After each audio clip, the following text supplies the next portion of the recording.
Okay, Assalamualaikum dan selamat petang. So, terima kasih kerana menonton Facebook Live hari ini bersama-sama dengan Wan Hamna.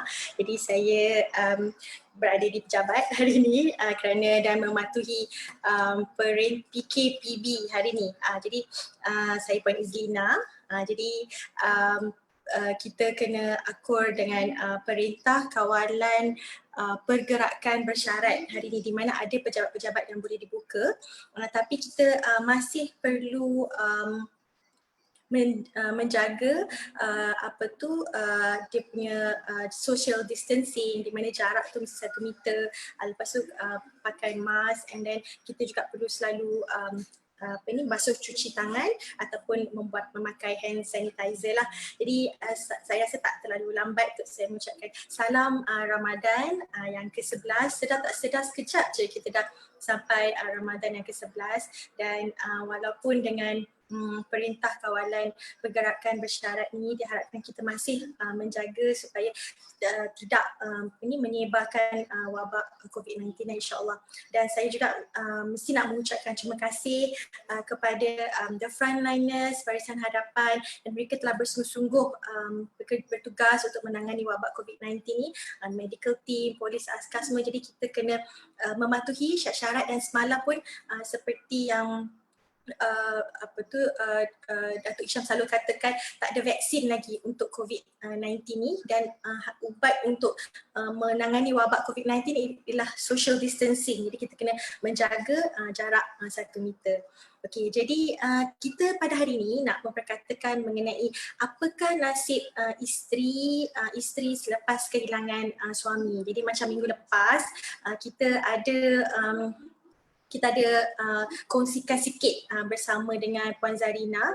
Jadi hari ini kita akan lebih bercerita mengenai apakah nasib isteri selepas kehilangan suami. Jadi sebelum tu saya nak pasang satu video untuk kita hayati bersama.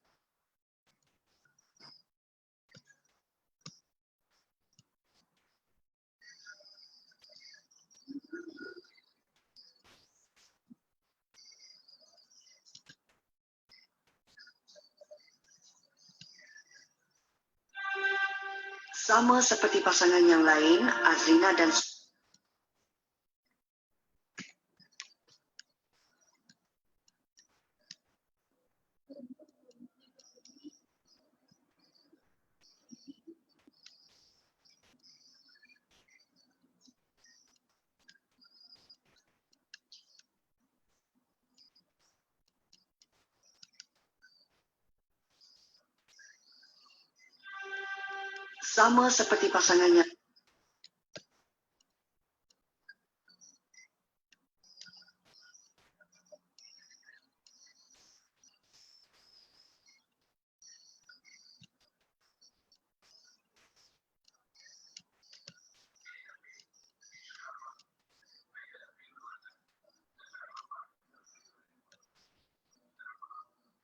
saya nak pasang video.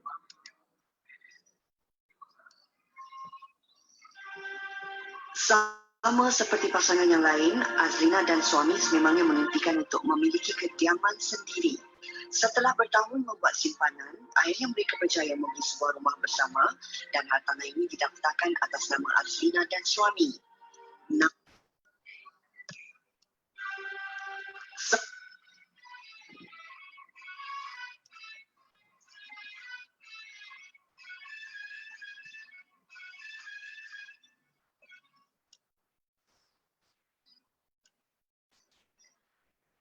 Sama seperti pasangan yang lain, Azrina dan suami sememangnya mengimpikan untuk memiliki kediaman sendiri. Setelah bertahun... Tak ada kan?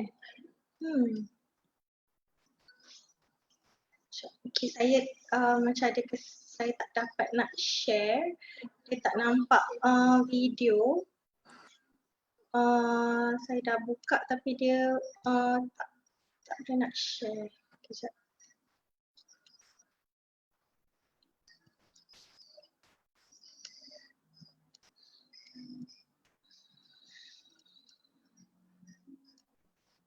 Okey, tak apa.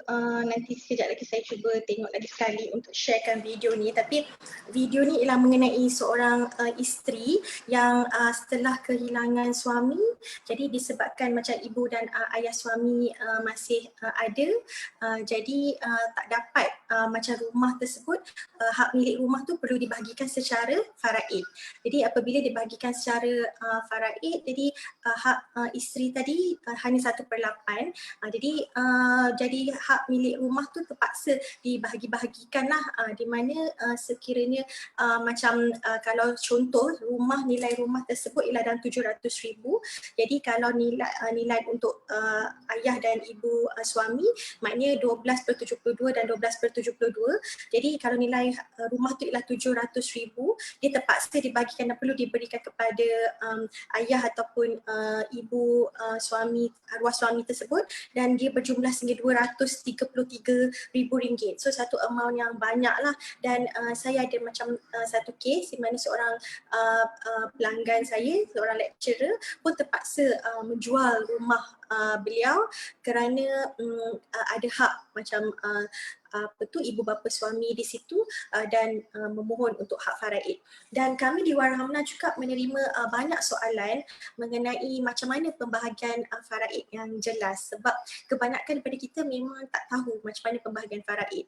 Dan contoh juga seperti KWSP, contoh di mana pembahagian faraid untuk KWSP ialah sebenarnya hanya pemegang amanah sahaja yang perlu dibahagikan secara faraid. Jadi contoh sekiranya bahagian EPF suami mempunyai RM100,000, jadi hak isteri hanya 1/8 sahaja, dan saya dah kira dia hanya dalam lebih kurang dalam RM25,000 sahaja.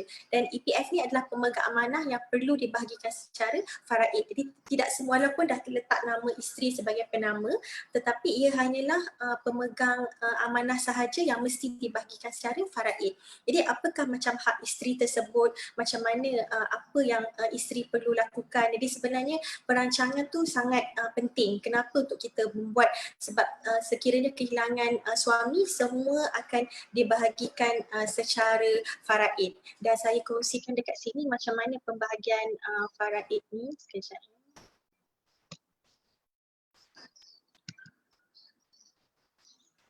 Okay, so boleh nampak kat sini.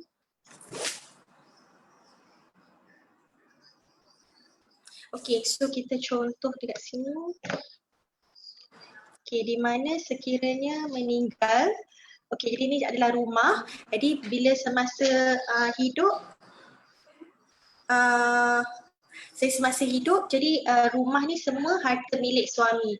Tapi bila meninggal dan menjadi pusaka, jadi hak milik ayah ialah 12/72, ibu ialah 12/72, anak lelaki 26/72, anak perempuan 13/72, isteri 9/72. Jadi hak milik ayah dan ibu mertua atau ayah dan ibu suami ni, saya cakap tadi 12/12/72, jadi 24/72.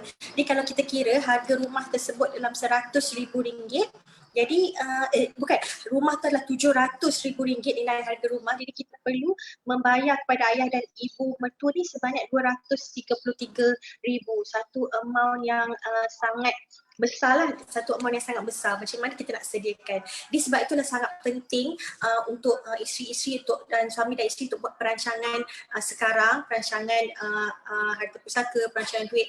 Dan saya juga pernah disoal mengenai hutang-hutang yang suami tinggalkan hutang-hutang. Jadi seorang isteri itu bertanya, macam mana nilai hutang-hutang yang ditinggalkan oleh suami, boleh tak macam hutang-hutang tersebut dilupuskan? Malah dia tak boleh tuan-tuan dan puan. Jadi isteri terpaksa menanggung hutang suami tersebut. Jadi kalau boleh kita tak naklah menanggung hutang dan sampai boleh di-declare bankrupt. Jadi pada hari ini kita sambung sedikit sesi di mana Puan Zarina sendiri adalah seorang ibu tunggal, baru kehilangan suami. Jadi kita tanya beliau macam mana, apa pengalaman beliau apabila telah kehilangan suami, macam mana. Jadi kita jemput Puan Zarina.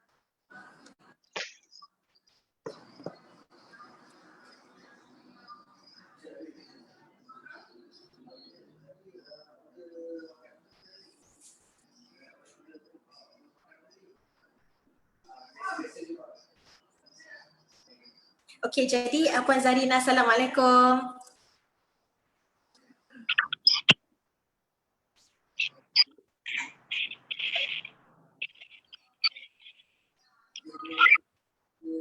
Okay, Assalamualaikum. Waalaikumsalam. Hai, Puan. Okey, salam Ramadan yang ke-11 lah, ni dah hari ke-11 dah kita berpuasa. Jadi kita di Pejabat Warhamna ni, jadi kita nak berkongsi sambung yang sebab ada banyak permintaan. Jadi sambung daripada minggu lepas sebab ramai yang tak pasti macam mana untuk bahagian isteri, untuk pembahagian isteri, jadi apa yang isteri patut lakukan. Jadi Puan Zarina macam ada pengalaman. Jadi apa pengalaman Puan Zarina setelah kehilangan suami tu, jadi apa isteri patut lakukan, apakah yang perlu dilakukan selepas kematian suami? Cuba Puan Zarina. Bismillahirrahmanirrahim. Assalamualaikum warahmatullahi wabarakatuh. Salam Ramadan, salam 11 Ramadan ya Puan 11, kepada Allah SWT dengan dah belum habis lagi PKP kita sekarang PKPB, maknanya pergerakan kawalan perintah kawalan pergerakan bersyarat. Saya di Pejabat Warhamna sekarang ni. Dah pejabat. maknanya keluar tapi kena berhati-hatilah sebenarnya. Betul. So tadi pertanyaan Puan tadi, apa pertanyaan Puan tadi? Contohnya macam Puan Zarina sendiri ada pengalaman kan, macam kehilangan suami. Jadi apa selepas kehilangan suami tu apa isteri-isteri patut lakukan? Kadang-kadang mereka tak tahu apa yang patut mereka lakukan setelah kehilangan suami. Cepat Puan. Okay. Bismillahirrahmanirrahim. So first kali saya nak share apa yang berlaku selepas kematian suami, apa perlu seorang isteri buat. Saya suka kaitkan juga, bukan isteri sahaja, pasangan kita pun perlu tahu apa perlu kita lakukan selepas kita kehilangan pasangan. Sebab kita mention isteri je kan, nanti suami kata doa suami meninggal pula kan. So nak ini pasangan lah, lebih-lebih lagi seorang isteri. Okay. So apa yang perlu kita buat tuan-tuan ialah pertama sekali kos ke bumi kena ada.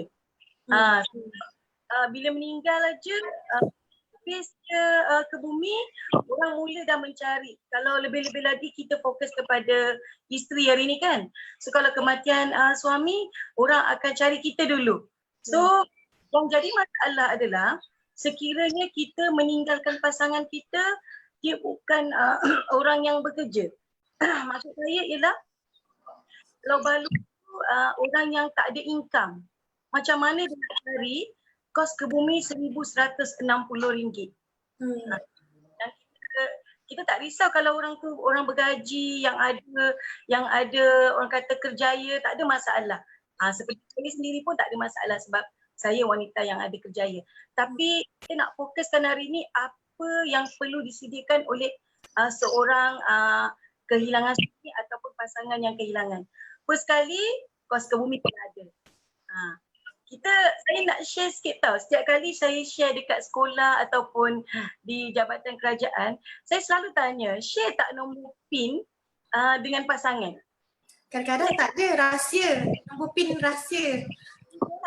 Sebab itu, bila rahsia tu, rahsia akan jadi masalah atau beban kepada kita akan datang.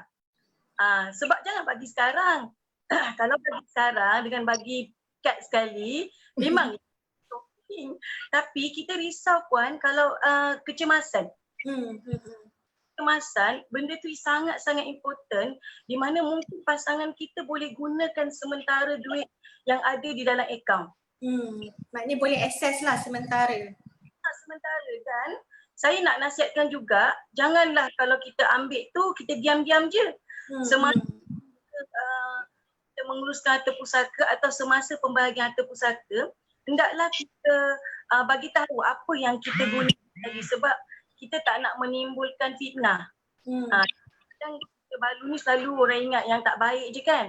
Jadi kita tahu hari itu 1,160 telah dikeluarkan dari akaun arwah untuk bayar kos ke bumi. Yang keduanya, kita ambil aset yang cair. yang paling cepat cair dulu. Hmm. Yang paling cepat cair adalah pertama sekali tabung haji. Tabung haji adalah duit yang cepat dapat kepada penama, tetapi perlu tahu adakah suami kita atau pasangan kita dah tukar nama kita. Sebab kalau tak tukar nama maka kita tidak akan dilayan. Kita tak dilayan sebab kita bukan si penerima penama di dalam duit dalam tabung haji. Ni saya nak cerita dulu harta yang paling cepat cair. So dalam tabung haji. Yang ketiganya, sekiranya kita atau pasangan kita adalah salah seorang pencarum sokso. Saya bersyukur sangat Puan sebab saya adalah salah seorang, dan terima kasih kepada Perkeso sebab saya adalah salah seorang penerima duit daripada sokso every month. Di mana alhamdulillah saya dapat setiap bulan pencen penakat di mana arwah suami saya meninggal pada usia sebelum umur 60. Tapi dengan syarat pasangan kita tu hendaklah ada caruman dengan sokso. Saya dapat. Siapa yang layak dapat sokso ni, seorang balu ataupun pasangan dan anak yang bawah 21 tahun. Ini kita perlu tahu harta yang paling cepat cair ni kena ambil dulu. Dan yang seterusnya adalah KWSP. Macam Puan Izina tadi dah ceritakan. So KWSP tu pun make sure adakah nama kita. Sebab ada pengalaman saya di mana seorang suami dia dah berkahwin, dia lupa nak bubuh nama isteri. Bila tak bubuh nama isteri, kita tak dapat nak ambil lah, nak cairkan duit tu tak dapat. Sebab hanya dilayan, KWSP hanya layan kepada siapa yang dinamakan sahaja. Dan lagi satu perlu faham, kalau kita bubuh penama anak yang bawah umur, mereka tidak dapat cairkan duit tu. Nanti apabila usia mereka 19 tahun, baru dapat dicairkan. Okey, ini harta yang paling cepat cair. Puan just nak tambah, maknanya dekat EPF tu walaupun penama adalah isteri tapi dia adalah pemegang amanah sahaja kan yang mesti dibahagikan secara faraid. Betul. So dalam KWSP perlu faham, dia bukanlah hibah Maknanya isteri ni dia hanyalah pemegang amanah sahaja. Dia perlu pertama tolak zakat dulu 2.5%. Tolak zakat dulu, lepas tu baru diagihkan secara faraid duit tadi. Dan wajib diagihkan secara faraid. Tak boleh nak ambil semua tak boleh nak ambil semua, wajib difaraidkan. Dan kalau anak yang bawah umur, kena tunggulah anak tu umur 19 tahun baru KWSP keluarkan duit tu. Okey? Itu dia Puan. Dan yang keempat adalah insurans atau takaful. Itu duit yang paling cepat cair sekiranya kita adalah penama. Duit itu akan dapat dengan kadar segera. Lebih kurang 14 hari dah dapat dah. Okey, itu adalah satu inilah. Saya ingat pertanyaan Puan tadi. Betul. Maknanya sekarang ni isteri-isteri patut tahulah, maknanya macam pengalaman Puan sendiri, kita kena ambil maknanya yang pertama tadi kalau ada kad bank kan, kalau kita tahu duit kad bank, tapi itu pun untuk kegunaan sementara. Tapi pertama sekali belanja pengebumian. Tapi Puan 160 je sebab pengalaman saya hari tu dengan permit kubur semua boleh mencecah beribu ringgit. Macam mana Puan? 1160. 1160. Suara tak dengar suara. So maknanya bukan 160, 1160 kos belanja pengebumian sahaja. Jadi kalau tak ada duit tunai macam nak uruskan. Yang pertama ialah belanja pengebumian. Kemudian kalau ada kad bank lah, kalau kita boleh ada, kalau tahu nombor PIN, kalau tak tahu kita pun tak boleh nak access juga. Jadi kalau yang ketiga pula ialah untuk Perkeso, EPF ataupun Perkeso, EPF ataupun Perkeso kalau mencarum dengan sokso. Dan keempat ialah insurans atau takaful lah, dana hibah tunai. Yang ni yang paling cepat dapat kepada waris ataupun isteri. So isteri kena tahu ada 4 langkah dia tadi, Puan Zarina dah bagi tahu, dan paling penting dana hibah tunai ni sampai kepada waris dalam masa 14 hari. Terima kasih Puan, memang daripada pengalaman Puan sendirilah. Okey, jadi sekarang ni ramai yang macam keliru isteri-isteri keliru macam nak buat yang mana perancangan bersesuaian, nak buat wasiat ke hibah. Macam mana, apa pengalaman Puan Zarina sendiri macam masa hidup tu, jadi untuk mengelakkan isteri-isteri susah di kemudian hari. Jemput Puan. So kita perlu tahu wasiat dengan hibah dia adalah satu perancangan harta pusaka. Ya, dia ada pertama saya nak uraikan dulu tentang wasiat. Okey. Apa itu wasiat? Wasiat adalah pemberian atas dasar orang kata kasih sayang juga, tetapi dia bukan untuk waris. Itu wasiat. Wasiat ni contohnya harta kita 1/3 nak diberikan atau nak membina surau atau nak diberikan sedekahkan kepada anak-anak persatuan anak yatim, ataupun paling khususnya lah yang the best kalau kita seorang ibu ataupun pasangan yang ada anak angkat. So cara pembahagian harta pusaka yang terbaik untuk dia adalah melalui wasiat. Itu yang terbaik untuk orang yang ada anak angkat. Please take note ni, sekiranya kita ada anak angkat, cara pengurusan harta pusaka yang terbaik sebab dia layak terima 1/3 harta kita. Jadi untuk orang yang penerima faraid, dalam hukum Allah tidak layak menerima wasiat. Jadi itu first wasiat. Yang keduanya tentang hibah. Hibah ni adalah pemberian atas dasar kasih sayang.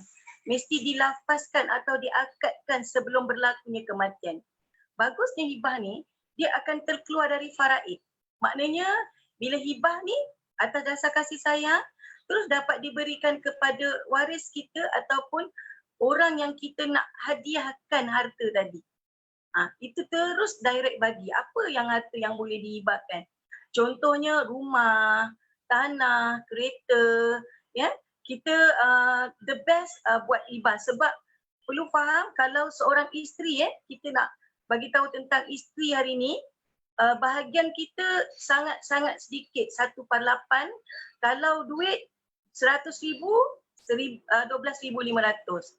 Tapi kalau rumah, macam mana kita nak agihkan kalau hanya 1/8 je bahagian kita. Jadi cara khusus untuk diberikan adalah mesti buat perancangan melalui hibah. Baru dia akan sampai direct terus kepada waris kita tanpa melalui faraid. Itu hibah. Jadi maknanya hibah ni pula perlu dilakukan semasa masih hidup lah kan Puan, macam kena buat masih hidup. Lepas tu wasiat ni pula kalau ada waris-waris faraid yang tak bersetuju, dia akan mudah terbatal. Dia akan mudah terbatal. Okey, lepas tu Puan, macam ada 30 lebih orang yang sedang menonton ni, kalau boleh sila like, lepas tu boleh share kan kita punya post ni. Lepas tu kalau boleh ada soalan ke, kalau ada soalan boleh tanya soalan.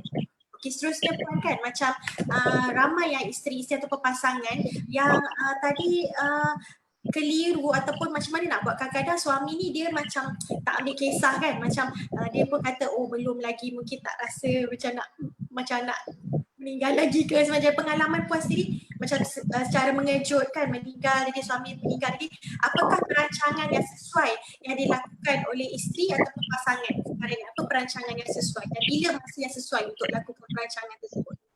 Cepat Puan. So kalau kata untuk perancangan, kalau sebaik-baik perancangan adalah membuat hibah. Sebab apa, kalau hibah ni dia adalah hak khusus. Contoh kalau saya suka nak bagi tahu isteri, isteri ni kalau kata dia nak ambil kalau katalah ada berlaku kematian kepada pasangan kita, kita sebenarnya boleh ambil bahagian harta sekalian. Tapi perlu faham, ambil masa yang sangat lama. Kita kena pergi dekat mahkamah semua. Jadi sangat banyak masa yang kena ambil lah. Jadi kalau the best tanya saya tentang perancangan adalah membuat secara hibah. Pertama sekali memang saya galakkan wujudkan dana hibah. Kenapa? Sebab pengurus harta pusaka ada step dia. Dia bukan suka-suka dapat harta. Maknanya kita kena, saya rasa saya ada nampak Puan Izlina ada cerita tentang akta probate. Kita berbalik semula tentang akta probate. Sebab apa? Kalau tuan-puan tak faham tentang harta probate, jadi sebab itulah kita tak ada rasa nak merancang. Jadi bila kita tahu harta probate, oh betapa susahnya, baru kita tahu penting. Pertama sekali, sekiranya kita ada duit cash saja, kita kena pergi dekat Amanah Raya Berhad, 600,000 ke bawah. Di mana kena ada surat kuasa. Yang keduanya, kalau melebihi 2 juta, kita kena pergi dekat mahkamah rendah ataupun Puan saya kongsikan akta probate ni, Puan boleh terangkan dengan lebih lanjut kan? Sekejap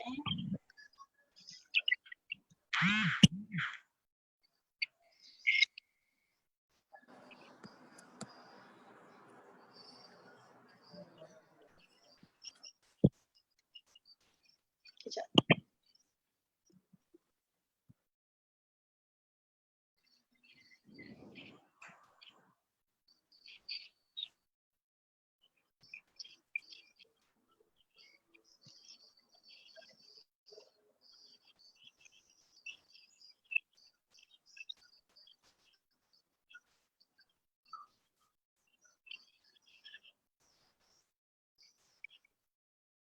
Puan cerita dulu, Puan Zarina teruskan, nanti saya pasangkan slide untuk sebab apa pengurusan satu pusaka ataupun isteri-isteri perlu tahu kenapa perlu ada perancangan, sebab kita tak nak orang kata tertunggu-tunggu harta yang makan masa bertahun. Okey, ni kita cerita tentang harta probate.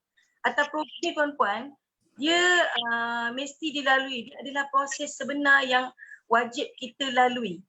Macam sendiri, harta pusaka suami masih lagi beku di Amanah Raya Berhad.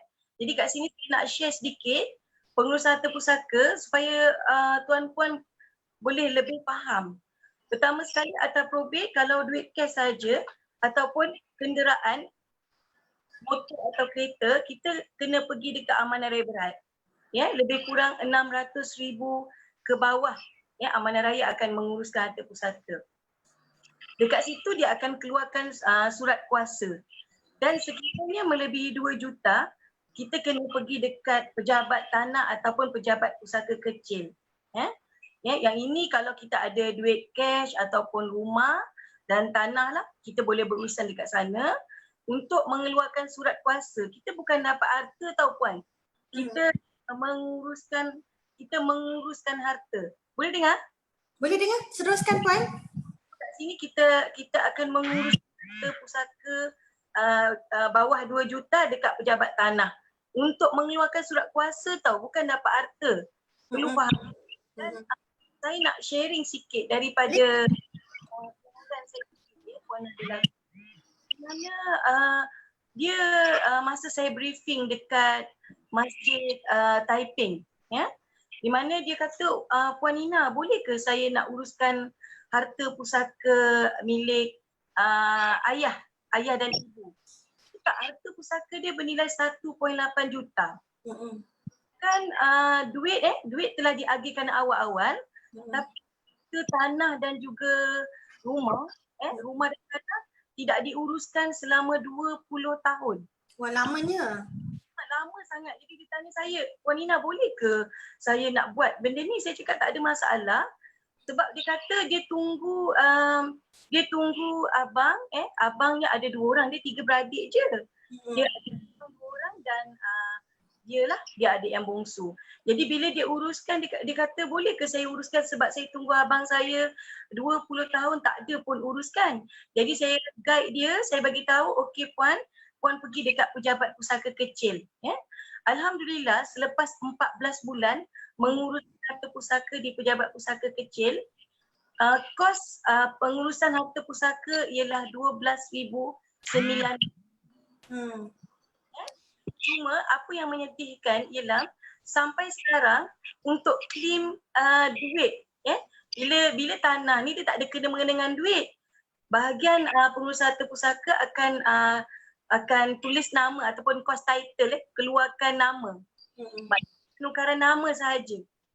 bukan bagi berbentuk duit. Maknanya kat sini dia diberikan, maknanya geran tadi tu daripada nama ayah dan mak ditukarkan kepada abang dia dan juga dia lah, maknanya 3 beradik. So selepas 14 bulan berlalu, alhamdulillah dia dapat buat penukaran nama. Cuma kos pengurusan harta pusaka 12,000 lebih tadi tidak ditanggung oleh yang lain. Maksudnya dia kena tanggung kos tu sendiri. Jadi perlu faham kat sini, sebelum kita jangan suka-suka senang hati je nak mengurus harta pusaka.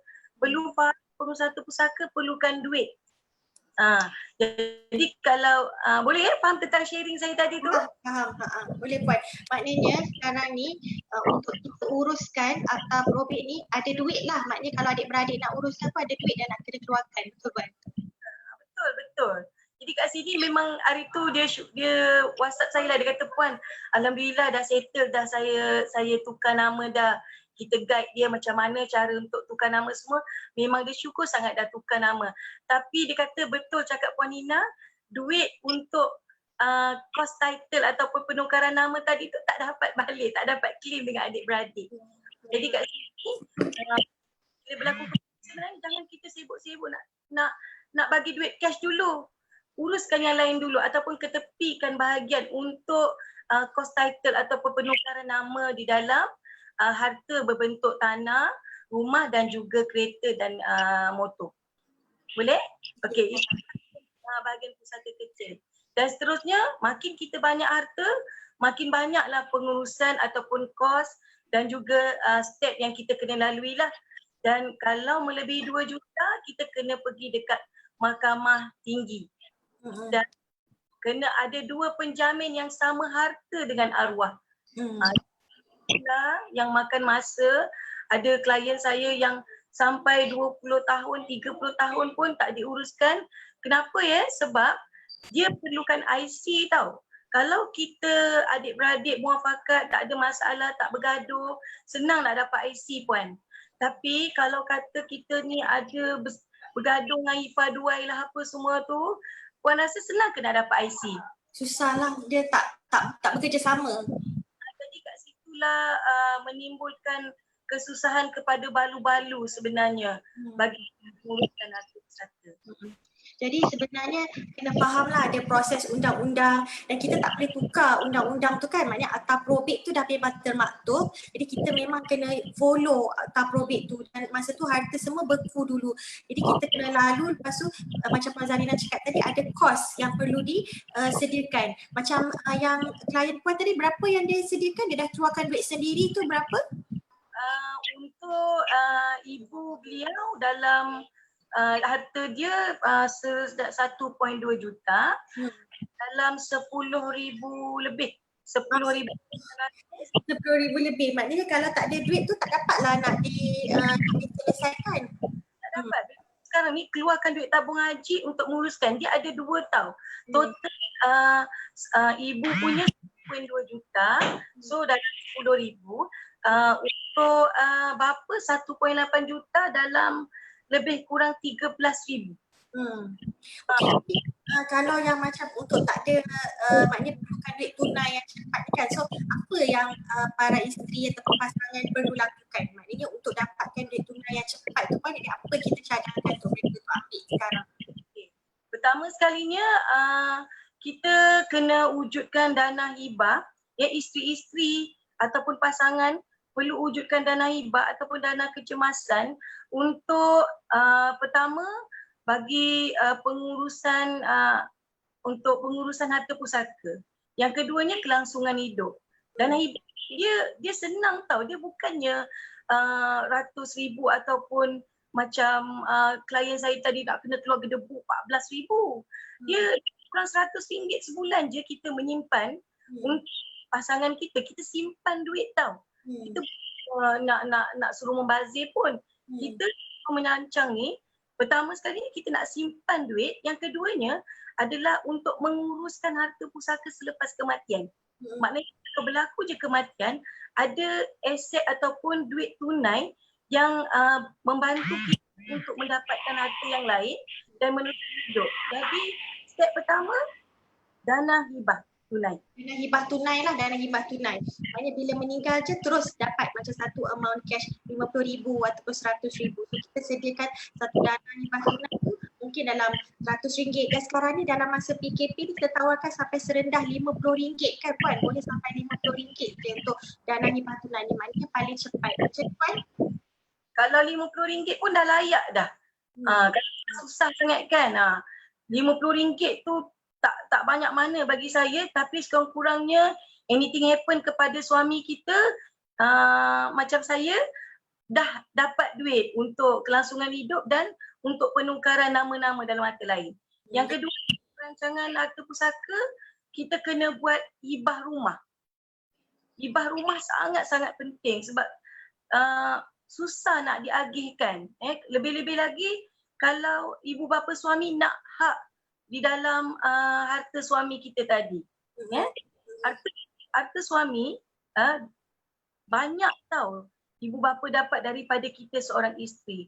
Jadi kita untuk menyelamatkan harta ataupun untuk menyelamatkan seorang isteri ataupun perancangan seorang isteri, pasangan juga, sebaik-baiknya adalah membuat hibah rumah. Rumah ni tentang bila dia dah hibahkan rumah je, mudah untuk tukar nama terus siap. Sebab harta probate tu tak ada kena-mengena dengan hibah ke apa tau. Tetap lalui juga. Tapi kalau kita dah buat perancangan hibah, kita buat kerja untuk diri kita sendiri. Maknanya nama atas untuk diri kita punya harta. Jadi hatilah kita buat kan, betul tak? Macam rasa secure lah, rasa selamat. Kita rasa macam selamat. Apa-apa jadi macam at least hak kita dah terbela lah macam tu. Hak isteri dah terbela lah sekurang-kurangnya. Betul tak Puan? Kan rasa. Jadi macam mana pula dengan macam hutang-hutang yang ditinggalkan? Saya ada pengalaman sendiri di mana ada seorang isteri juga baru kehilangan suami, meninggal akibat kemalangan. Jadi seorang ibu muda, anak dia pun baru je lahir, belum sampai setahun lagi, dan dia terkejut kerana suami meninggalkan hutang. Jadi dia tak tahu yang ada hutang-hutang yang ditinggalkan. Jadi dia siap tanya lagi, boleh tak hutang-hutang suami tu dilupuskan? Tapi tu lah tak boleh kan dilupuskan. Jadi macam mana pula kalau macam ada pasangan yang ada hutang-hutang ni, macam mana pula nasihat Puan? Macam apa yang pengalaman Puan sendiri, macam kalau suami dia tinggalkan hutang? Sila Puan. Okey. Hutang wajib bayar. Senang ceritanya hutang wajib bayar. Jadi kalau kita sebagai isteri ataupun pasangan, memang kalau hutang bank tak ada bagi lagi percuma. Kecuali rumah lah. Rumah kalau yang ada MRTA atau MLTT akan jadi percuma. Kereta yang ada auto life akan jadi percuma. Personal loan yang ada coverage pun akan jadi percuma. Tetapi kalau pasangan ada berhutang yang tidak ada ambil perlindungan hutang, jadi akan membebankan waris-waris. Contoh macam cerita Puan tadi kan. So memang kalau balu tadi tu, kalau bank minta, memang dia tak tahu nak cari mana lah. Memang wajib bayar lah, senang ceritanya. Jadi cadangan saya the best memang kena buat perlindungan hutang. Perlindungan hutang kena buat. Sebab saya sendiri pun adalah salah seorang yang sedang menanggung hutang. 1,400 every month saya kena bayar hutang suami saya. Jadi alhamdulillah suami saya adalah meninggalkan duit, ada juga mewujudkan dana hibah. Jadi menyenangkan saya hari ini. Jadi tentang Puan kata tadi, memang no reason dia kena cari. Saya sangat nasihat kepada isteri-isteri, tolong buat perancangan, kaji balik apa hutang-hutang kita. Kalau boleh lepas FB saya ni, tengok balik, betul ke abang ada hutang apa, kad kredit kena bayar, ada tak loan rumah tertunggak, semua tu semua wajib bayar. Jadi kita daripada Warhamna Consulting boleh menguruskan perancangan, iaitu dalam dana untuk pengurusan hutang. Kita ada buat. Jelas Puan? Terima kasih Puan atas macam perkongsian. Jadi kita sama-sama dalam Warhamna ni, alhamdulillah saya dah 16 tahun dalam bidang kewangan. Dan Puan Zarina pun dah 12 tahun dalam bidang kewangan. Jadi mungkin Puan Zarina saya biar macam Puan Zarina terangkan apa perkhidmatan yang macam Warhamna boleh berikan. Saya jemput Puan Zarina. Okey, apa Warhamna bagi apa perkhidmatan Warhamna? Pertama sekalinya kami menyediakan isteri-isteri, pasangan-pasangan semua Kita Warhamna adalah one stop center sebenarnya. Di mana kita menguruskan pengurusan harta pusaka dari segi wasiat kalau kata anak ada anak angkat, kita uruskan wasiat. Yang keduanya kita menguruskan hibah. Hibah dari segi pertama dana hibah, yang keduanya hibah harta. Maknanya boleh hibah daripada rumah, rumah kita boleh hibah, tanah, ASB, tabung haji, barang kemas. Kadang-kadang barang kemas kita, barang kemas adalah harta bila berlaku kematian yang paling cepat hilang tau. Untuk makluman. Jadi ada untuk kita punya Warhamna ni ada juga buat servis hibah emas, hibah barang kemas dan saham-saham syarikat dan juga hibah kereta. Dan dalam pada yang sama kita juga ada juga PRS di mana kita buat untuk investment, investment, dan kita bagi peluang kepada isteri-isteri kalau kata yang nak menambah pendapatan. Mungkin cerita tentang duit je Puan Ina ni, Puan Izzy ni kan. Cerita tentang duit je, asyik nak minta je. Kita sebenarnya tak ada pendapatan. Macam mana nak buat dana hibah? Kita sendiri daripada Warhamna membantu untuk mencipta atau menjana pendapatan. Boleh juga dengan kami. Boleh Puan? Jadi maknanya, terima kasih Puan Zarina, maknanya kita di Warhamna ni menyediakan one stop financial one stop center. Lepas tu membantu macam pasangan, memudahkan pasangan dan keluarga untuk membuat perancangan kewangan. Terutama kalau macam masih belum keluar bekerja kan, jadi masih di rumah boleh bincang suami isteri apa yang sesuai. Jadi macam tadi Puan Zarina cadangkan dua, maknanya dana hibah tunai dan juga hibah rumah, hibah aset lah, hibah aset. Dan kami juga menyediakan peluang pendapatan kalau ada yang kat luar sana yang mungkin terkesan akibat macam PKP yang dikurangkan pendapatan ataupun dibuang kerja ke, boleh bersama-sama kami membina pendapatan. Jadi sebab kaum wanita kan kita nak fleksibel kan, jadi ada masa bersama keluarga, lepas tu boleh sama-sama menambah pendapatan. Okey, kata-kata akhir Puan Zarina, mungkin ada apa-apa nasihat pada orang-orang kat luar sana? Kata tadi saya amat-amat menggalakkanlah kepada isteri-isteri ataupun golongan kritikal, tolong buat perancangan melalui wasiat ataupun hibah. Sebab semasa hidup ni je kita boleh buat perancangan. Kalau dah meninggal tu sebenarnya dah terlambat dah. Dah terlambat dah nak buat. Jadi kita bimbang kita meninggalkan kesan yang menyusahkan waris-waris kita. Kita meninggalkan hutang kepada waris-waris kita. Jadi itu saja kata ayah saya, tolong buat perancangan. Jadi yang penting membuat perancangan. Apa-apa maknanya paling simple, paling mudah pun sekarang kita serendah RM50 je pun dah boleh dapat untuk dana hibah tunai kan Puan semua. Jadi terima kasih banyak atas macam perkongsian tadi. Diharap dia dapat manfaat kepada semua isteri-isteri kat luar sana. So kita ada ni selamat menyambut Ramadan dan selamat Hari Raya lah Puan kalau macam tak sempat jumpa insyaAllah. Macam mana Puan? Apa tu? Tak sempat ke kita kot? Beraya ni sempat ke tak ni? Rumah je lah, rumah. Okey, terima kasih Puan Zarina. Okey, Assalamualaikum. Waalaikumsalam. Assalamualaikum semua. Apa kurang saya? So saya just nak jadi Jadi itu adalah macam perkongsian daripada Puan Zarina yang mengalami sendiri, beliau sendiri telah kehilangan suami dan apakah proses. Jadi Puan sendiri telah melaluinya, di mana mula-mula dia kumpulkan yang aset yang senang cair. Maknanya dah kena sediakan duit belanja pengebumian.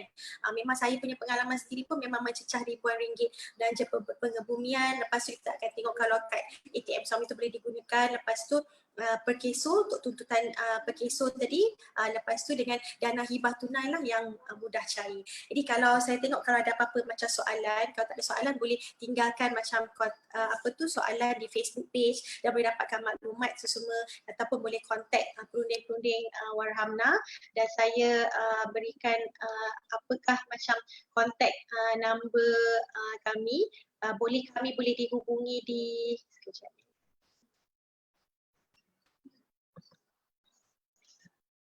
Saya berikan senarai kat mana untuk boleh hubungi kami. Tapi yang paling penting macam cakap Puan Zarina tadi ialah kena buat perancangan ni semasa masih hidup. Semasa masih hidup ni kita perlu membuat perancangan yang terbaik dan hibah rumah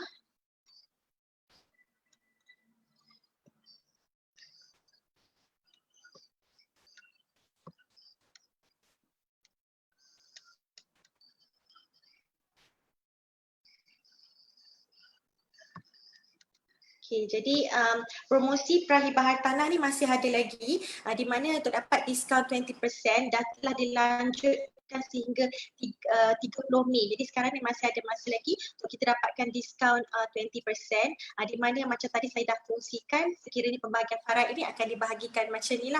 Lepas tu rumah pun akan dibahagikan dan kereta pun akan dibahagikan. Okey, lepas tu ni juga kami menyediakan macam peluang pendapatan pada tuan-tuan dan puan-puan kat luar sana, isteri-isteri kalau ada nak tambah pendapatan boleh bersama-sama kami untuk mendapatkan, boleh emailkan resume dekat ni dan ini adalah cara untuk berhubung dengan kami lah. Maknanya kita ada Facebook page dan kita ada macam WhatsApp dan kita juga ada website www.warhamna.com. Okay, jadi saya mengucapkan terima kasih kepada semua yang menonton FB Live hari ini. Jadi diharapkan tuan-tuan dan puan-puan mendapat manfaat dan dapat sedikit sebanyak gambaran apakah perancangan yang sesuai daripada Puan Zarina sendiri yang telah mengalami sendiri bagaimana kehilangan suami dan bagaimana seorang isteri untuk menguruskan harta pusaka dan dua yang cadangan tadi ialah dana hibah tunai dan juga hibah rumah. Jadi saya ucapkan selamat Ramadan, please stay safe, masih kita belum selesai lagi menangani wabak COVID-19 ni. Jadi sekiranya tak ada apa-apa tujuan, sila berada di rumah dan kita mesti mematuhi arahan perintah kawalan pergerakan bersyarat ini. Okay, so saya ucapkan terima kasih banyak-banyak dan Assalamualaikum.